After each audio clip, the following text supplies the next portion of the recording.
নমস্কার। আজকে আমরা এসেছি ডক্টর দীপ্তাংশু দাসের কাছে, যিনি একজন চাইল্ড নিউরোলজিস্ট এবং নিউরো ডেভেলপমেন্ট স্পেশালিস্ট। আমরা আজকে ওনার থেকে জানতে চাইব যে আজকের দিনে একটা ভয়াবহ সমস্যা, সেটা হলো অটিজম। যখন বাবা মা জানতে পারেন যে তার বাচ্চার অটিজম আছে বিভিন্ন লক্ষণের মাধ্যমে, তখন তারা কিন্তু দিশেহারা হয়ে পড়েন। তখন তারা এদিক ওদিক ছুটতে থাকেন। কোনো সময় অকুপেশনাল থেরাপিস্টের কাছে যান, স্পিচ থেরাপিস্টের কাছে যান। ওনারা কিন্তু কিছু বুঝতে পারেন না, কেন কি যেহেতু ওনাদের নিজেদের বাচ্চা, সেই জন্য ওনারা নিজেদের তরফ থেকে যতটা সম্ভব ততটা চেষ্টা করেন। কিন্তু সেটা আমরা বিভিন্ন জায়গা থেকে যেটা দেখে বুঝেছি সঠিক নয়।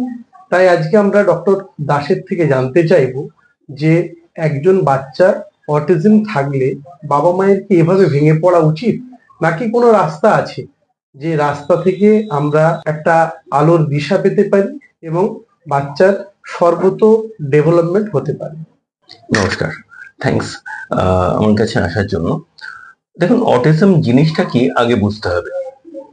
যখন আমরা অটিজম বলি, বেসিক্যালি লোকে ভয় পান এবং তাদের কাছে প্রশ্ন খুব অল্প যে আমার বাচ্চা সময় মতো কথা বলতে পারবে তো, হয়তো সে অস্বাভাবিক কতগুলো আচরণ করছে, সেখানে সেগুলো থামবে তো, এবং আমার বাচ্চা স্কুলে যাবে তো, ঠিকমতো বাকিদের সাথে মিশতে পারবে তো, বাকিরা একে অ্যাকসেপ্ট করবে তো, এরকম নানান ধরনের প্রশ্ন বাবা মায়ের মনে থাকে।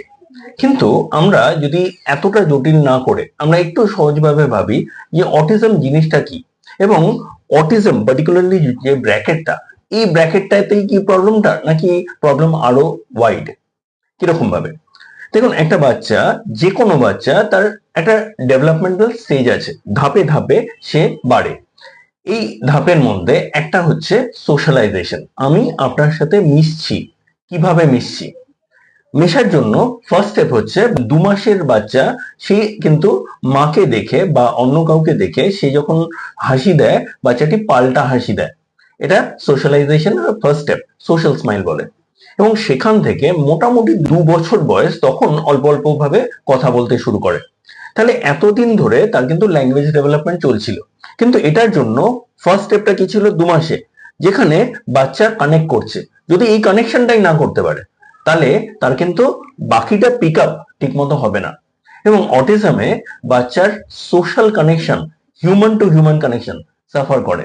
তাহলে যদি এই কানেকশনটাই না হয়, বাচ্চা চারিদিক থেকে কোন ইনপুটটা নেবে বুঝতে পারছে না। বাচ্চার কাছে একজন মানুষ ততটা ইন্টারেস্টিং না যতটা একটা খেলনা। তাহলে সে একটা পার্টিকুলার জিনিস নিয়ে লেগে থাকছে এবং ওইটা নিয়ে কতগুলো রিপিটেটিভ বিহেভিয়ার্স করছে। এবং বাবা মা প্রথমে বুঝতে পারেন না এবং সেখানে ভাবে ঠিক হয়ে যাবে, এই ঠিক হয়ে যাবে ঠিক হয়ে যাবে করতে করতে অনেকটা দেরি হয়ে যায়। যখন প্রবলেমগুলো বেড়ে যায়, তখন তারা ডাক্তারের কাছে যায়। এবং ডাক্তারের কাছে প্রথমেই যে যায় এমন সবসময় না, তারা নানান জনের কাছে যায়, নানান ভাবে ঘুরতে থাকে, ধাক্কা খেতে থাকে। যখন সে ডাক্তারের কাছে যাচ্ছে, এরকমও হয় যে তারা বলছে আর একটু দেখুন, ঠিক হয়ে যাবে হয়তো। এই ঠিক হয়ে যাবেটাই প্রবলেম। এবার আমরা যদি একটু সিম্পলিফাই করে আনি, অটিজম কি অটিজম না ভুলে যান। আপনি ভাবুন যে যে কোনো একটা বাচ্চা তার ডেভেলপমেন্টে আটকে যাচ্ছে, যেই মাত্র সেটা আটকে যাচ্ছে, যে ফ্যাক্টরে আটকাচ্ছে, আমরা যদি ওই জায়গাটা রিলিভ করে দিই, তাহলে কিন্তু বাচ্চার ডেভেলপমেন্ট নেক্সট লেভেলে চলে যেতে পারবে। এবং সেখানে অটিজমের কাট অফ মিট করছে কিনা অনেক পরের ব্যাপার। আপনি ভাবুন যে আপনার বাচ্চা যদি কোথাও ধাক্কা খায়, ঘাটতি হয়, সেখানে ইন্টারভিন করতে হবে। এবার তাহলে কি ইন্টারভেনশন? দেখুন, আগে প্রবলেমটা বুঝতে হবে, প্রবলেমটা কোথায়। তার মানে বাচ্চার ডেভেলপমেন্টে যদি কোথাও আটকায়, ইগনোর করার উপায় নেই। যদি 3 মাসের মধ্যে জিনিসটা অলরেডি নেক্সট স্টেজে চলে যায়, এগিয়ে যায় এবং আটকে না থাকে, তাহলে প্রবলেম মিটে গেছে। কিন্তু যদি 3 মাসের মধ্যে না হয়, তাহলে সে নিজে পারছে না বলে সমস্যাটা, সেক্ষেত্রে প্রপার স্টেপ লাগবে। এবার প্রপার স্টেপটা কি? দেখুন, আগে ইন্টারপ্রেট করতে হবে কোথায় সমস্যা। অটিজমের ডায়াগনোসিসের জন্য লোকে ভয় পায় কেন? ডায়াগনোসিসের সাথে আমরা ভয়াবহ কতগুলো পরিণতি জুড়ে রেখেছি। কিন্তু আমরা যদি এতটা কমপ্লিকেট না করি, আমরা ভাবি একটা ছোট্ট ধাপ, যেখানে বাচ্চা সোশ্যালাইজ করছে না, ইমিডিয়েটলি এটার সাথে রিলেটেড চলে আসে কমিউনিকেশন। কারণ আপনি যদি আমার কাছে এক্সিস্ট না করেন তাহলে আমি আপনার সাথে কথা কি বলবো? তাহলে প্রথম হচ্ছে সেই বন্ডিংটা এস্টাবলিশ করা। যদি এটা করতে অসুবিধা হয় তাহলে সেখানে প্রপার সাপোর্ট লাগবে। কিভাবে, আমরা সেটা পরে আসছি। নেক্সট হচ্ছে যে বাচ্চা প্রপারলি কমিউনিকেট করছে না, শুধু কথা বলছে না, কমিউনিকেট করছে না, তখন তার বেসিক কতগুলো নিড থাকবে। তাকে বোঝাতে হবে তার খিদে পেয়েছে, তার কিছু চাই, তখন কি করছে, সে হাত ধরে টেনে নিয়ে যাচ্ছে, কিন্তু তখনও আপনি সবসময় বুঝতে পারছেন না। যদি আপনি না বুঝতে পারেন, সমস্যাটা অন্য জায়গায়। এক্ষেত্রে বাচ্চা এবার ফ্রাস্ট্রেটেড হয়ে ট্যান্ট্রামস থ্রো করছে, জেদ করছে। যখন জেদ করছে এবার কি হচ্ছে, আপনার টনক নড়ছে, আপনি কয়েকটা জিনিস ট্রাই করছেন, ওর যা চাই ও পেয়ে যাচ্ছে। ওর কাছে কিন্তু সিগন্যাল যাচ্ছে যে জেদ করলে আমি জিনিসটা পেয়ে যাব।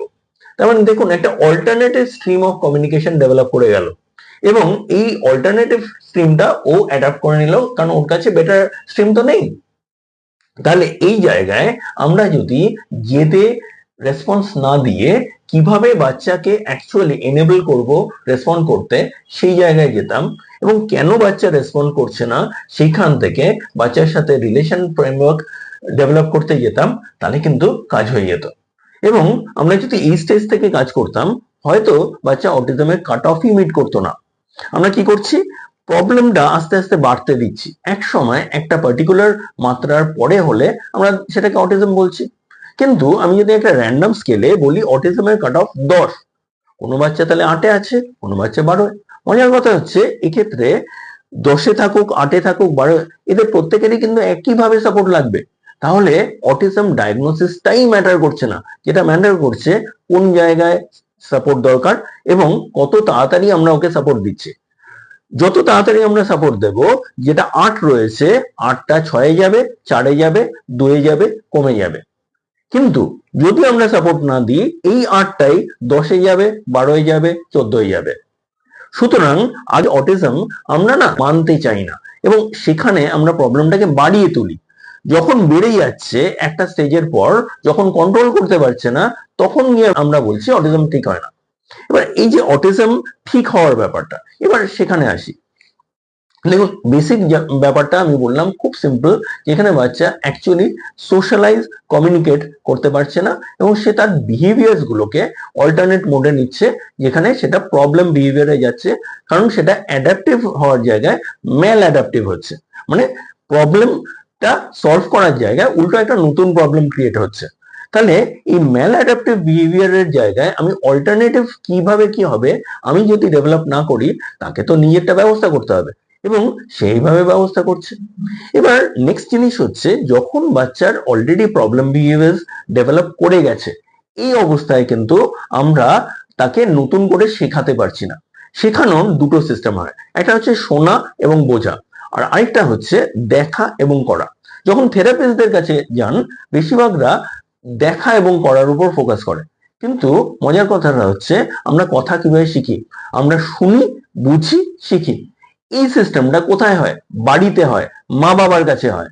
তার মানে আমরা যতক্ষণ না এই ফোকাসে কাজ করব, বাচ্চা কিন্তু কথা শিখবে না। কিন্তু এখানে ভুলটা হচ্ছে যে প্যারেন্টসকে আমরা এম্পাওয়ার করছি না। যতক্ষণ না আমরা প্যারেন্টসকে এম্পাওয়ার করব, অ্যাকচুয়াল প্রবলেম থেকে আমরা বেরোতে পারবো না। কারণ বেশিরভাগ সময় বাচ্চা থাকে হচ্ছে বাবা মার কাছে। ধরা যাক সাপোর্ট করে এসেছেন, সব বাবা মা করেছে, সেখানে বাচ্চারা সাধারণত সেটা পিক আপ করার পজিশনে থাকে। এই বাচ্চাটা পিক আপ করার পজিশনে নেই, তাহলে একে আরেকটু সাপোর্ট দিতে হবে, আরেকটু হ্যান্ড হোল্ডিং লাগবে। এই হ্যান্ড হোল্ডিংটা তার মানে বাবা মাকে শিখতে হবে, তারপর করতে পারবে।